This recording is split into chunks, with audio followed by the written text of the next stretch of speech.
Hare Krishna, everyone. It's so good to be with you.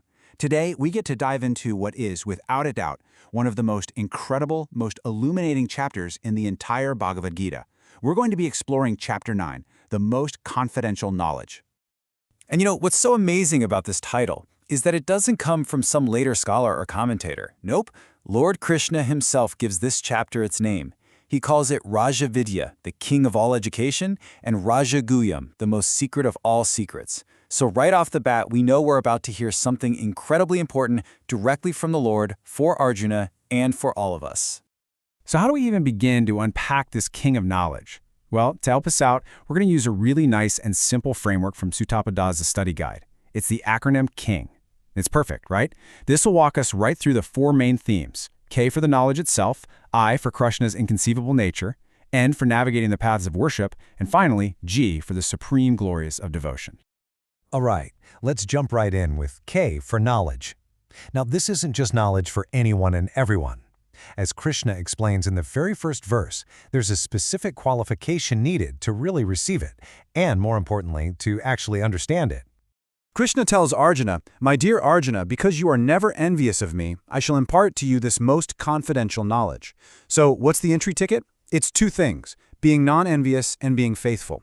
You see, envy and doubt are like static on the radio. They just block the signal. But for someone who listens with a faithful heart, this knowledge, which is literally the science of pure devotional service, comes with the ultimate promise, total freedom from the pains of this material world.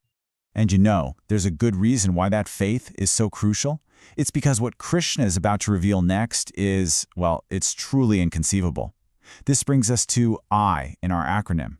Here, Krishna explains his relationship with the universe, and it's a relationship that totally defies our ordinary logic. It's just sublime.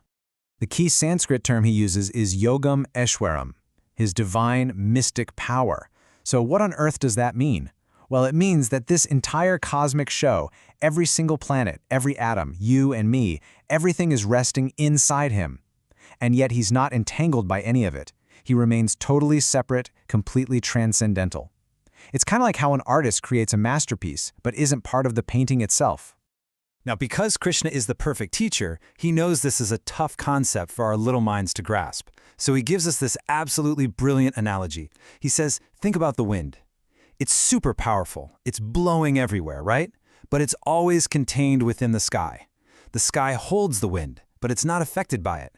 In the exact same way, all of us, all of creation, rests within him, while he remains the supreme, untouched source of everything.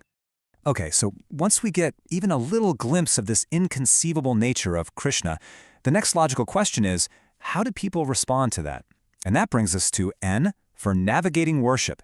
Here, Krishna draws a really clear line in the sand, showing the huge difference between different ways people approach spiritual life. He basically lays out two main categories. On one side, you have the Mahatmas, the great souls. They get it. They're under the divine energy, the Daivi Prakriti, because they see Krishna for who he is, the original Supreme Person, and they just dive into his service. But then, on the other side, you have the Muda, the deluded. They see Krishna's human-like form and think, oh, he's just one of us.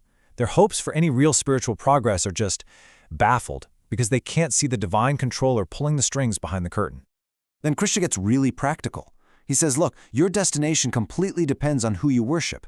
It's like a spiritual GPS. If you worship the demigods to get some material stuff, sure, you'll go to the heavenly planets. But that's a round-trip ticket. Once your good karma runs out, you have to come back here. Same for worship of ancestors.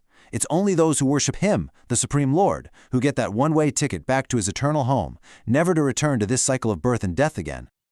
And that right there leads us to our grand finale, the G in KING, which is all about the glories of devotion. Honestly, this is the absolute heart of the chapter. After laying out all this deep philosophy, Krishna reveals this beautifully simple, incredibly powerful path of bhakti-yoga. I mean, how beautiful is this verse? It's one of the most beloved verses in the whole Gita, and for a very good reason.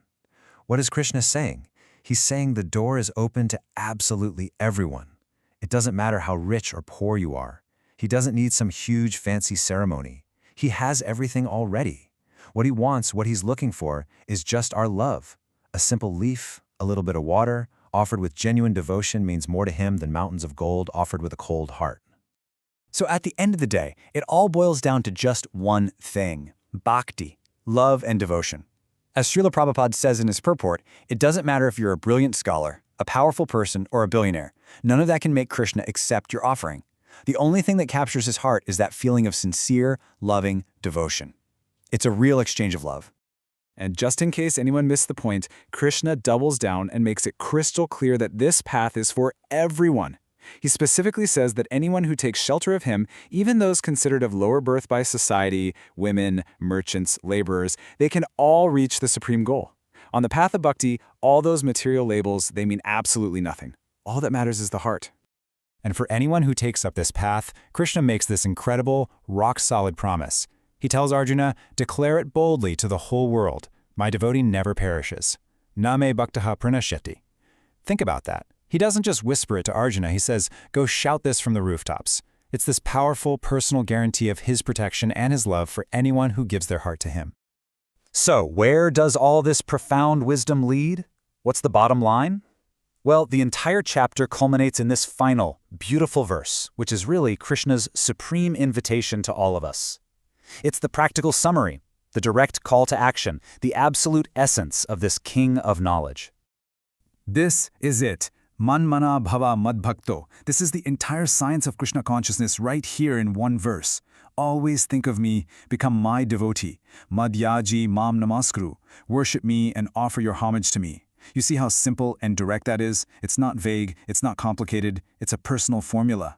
And the result? It's guaranteed. Mam eva eshasi. Surely you will come to me. It's the ultimate conclusion, the ultimate promise. So, as we wrap up our look at this amazing chapter, that really leaves us with a question to take home, doesn't it? The question for all of us is, how can we take the supreme instruction and really apply it in our lives? How can we transform all our everyday actions, our jobs, our family life, even just eating a meal, into conscious offerings of love and devotion for Krishna? Let's really think about that. Thank you all so much. Hare Krishna.